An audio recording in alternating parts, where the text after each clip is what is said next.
In shadowed corners of literature lie the words of H.P. Lovecraft, chronicler of things best left buried. From ancient tomes and crumbling journals, his tales speak of cosmic dread, inhuman gods, and the frailty of the human mind. Welcome to AI Lovecraft, the originals, a descent into the abyss through the voice of the master himself. If you enjoy the following story, please like, subscribe, and leave a comment to let me know what you think. Now let's get into today's story. The Other Gods by H.P. Lovecraft. Atop the tallest of earth's peaks dwell the gods of earth, and suffer no man to tell that he hath looked upon them. Lesser peaks they once inhabited, but ever the men from the plains would scale the slopes of rock and snow, driving the gods to higher and higher mountains, till now only the last remains. When they left their older peaks, they took with them all signs of themselves, save once, it is said, when they left a carven image on the face of the mountain, which they call Ngrannek. But now they have betaken themselves to unknown Kadeth, in the cold waste where no man treads, and are grown stern, having no higher peak whereto to flee at the coming of men. They are grown stern, and where once they suffered men to displace them, they now forbid men to come, or coming, to depart. It is well for men that they know naught of Kadeth in the cold waste, else they would seek injudiciously to scale it.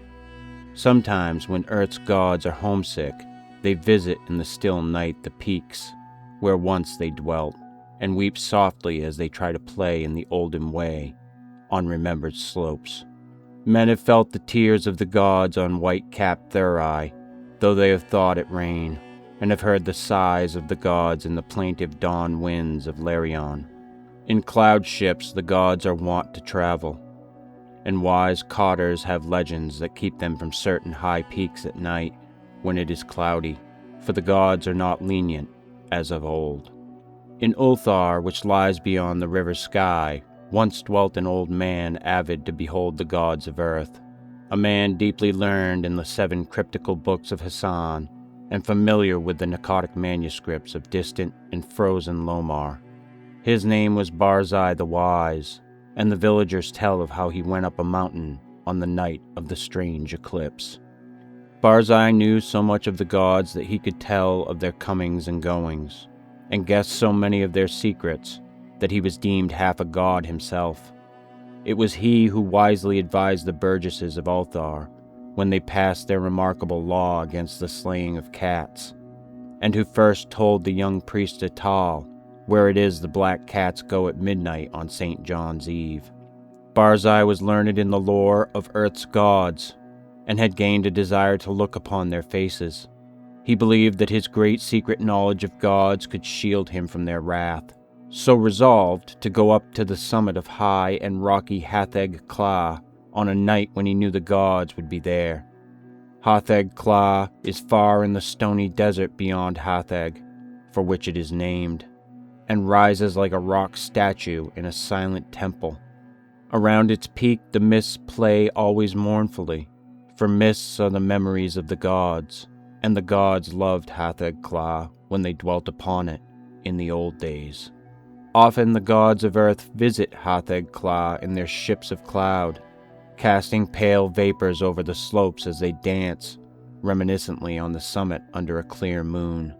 The villagers of Hatheg say it is ill to climb Hatheg-Kla at any time, and deadly to climb it by night when pale vapors hide the summit and the moon.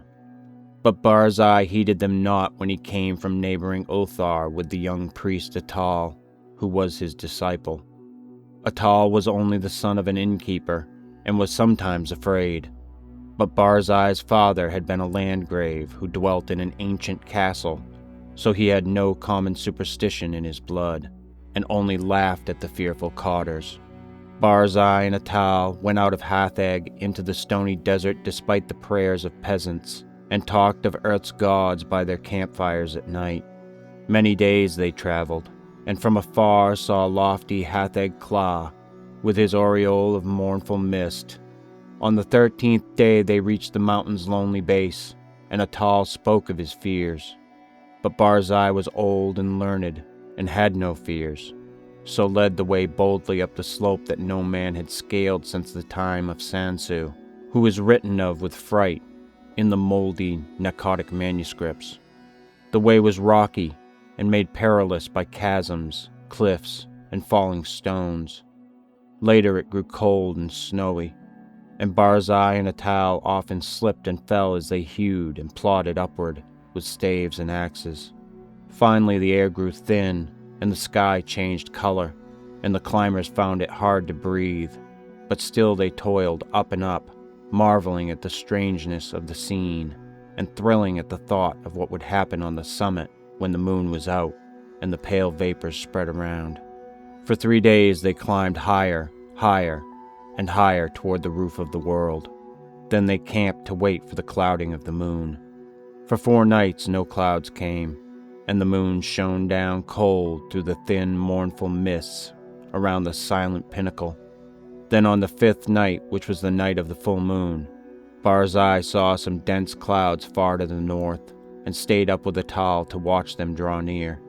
Thick and majestic they sailed, slowly and deliberately onward, ranging themselves round the peak high above the watchers, and hiding the moon and the summit from view. For a long hour the watchers gazed, whilst the vapors swirled and the screen of clouds grew thicker and more restless. Barzai was wise in the lore of Earth's gods, and listened hard for certain sounds, but Atal felt the chill of the vapors and the awe of the night, and feared much. And when Barzai began to climb higher and beckon eagerly, it was long before Atal would follow. So thick were the vapors that the way was hard, and though Atal followed on at last, he could scarce see the gray shape of Barzai on the dim slope above in the clouded moonlight. Barzai forged very far ahead, and seemed, despite his age, to climb more easily than Atal, fearing not the steepness that began to grow too great for any save a strong and dauntless man, nor pausing at wide black chasms that Atal scarce could leap. And so they went up, wildly over rocks and gulfs, slipping and stumbling, and sometimes awed at the vastness and horrible silence of bleak ice pinnacles and mute granite steeps. Very suddenly Barzai went out of Atal's sight, scaling a hideous cliff that seemed to bulge outward and block the path for any climber not inspired of Earth's gods. Atal was far below and planning what he should do when he reached the place, when curiously he noticed that the light had grown strong, as if the cloudless peak and moonlit meeting place of the gods were very near. And as he scrambled on toward the bulging cliff and litten sky, he felt fears more shocking than any he had known before. Then through the high mists he heard the voice of unseen Barzai shouting wildly in delight. "I have heard the gods! I have heard Earth's gods singing in revelry on Hatheg-Kla. The voices of Earth's gods are known to Barzai the prophet. The mists are thin, and the moon is bright, and I shall see the gods dancing wildly on Hatheg-Kla that they loved in youth. The wisdom of Barzai hath made him greater than Earth's gods, and against his will their spells and barriers are as naught. Barzai will behold the gods, the proud gods, the secret gods, the gods of Earth who spurn the sight of men." Atal could not hear the voices Barzai heard, but he was now close to the bulging cliff and scanning it for footholds. Then he heard Barzai's voice grow shriller and louder. "The mists are very thin, and the moon casts shadows on the slope. The voices of Earth's gods are high and wild, and they fear the coming of Barzai the Wise, who is greater than they. The moon's light flickers, as Earth's gods dance against it. I shall see the dancing forms of the gods that leap and howl in the moonlight. The light is dimmer and the gods are afraid." Whilst Barzai was shouting at these things, Atal felt a spectral change in the air, as if the laws of Earth were bowing to greater laws. For though the way was steeper than ever, the upward path was now grown fearsomely easy, and the bulging cliff proved scarce an obstacle when he reached it, and slid perilously up its convex face. The light of the moon had strangely failed, and as Atal plunged upward through the mists, he heard Barzai the Wise shrieking in the shadows. "The moon is dark, and the gods dance in the night. There is terror in the sky, for upon the moon hath sunk an eclipse foretold in no books of men or of earth's gods. There is unknown magic on Hatheg-Kla, for the screams of the frightened gods have turned to laughter, and the slopes of ice shoot up endlessly into the black heavens whither I am plunging. High, high, at last! In the dim light I behold the gods of earth. And now Atal, slipping dizzily up over the inconceivable steeps, heard in the dark a loathsome laughing, mixed with such a cry as no man else ever heard, save in the phlegethon of unrelatable nightmares.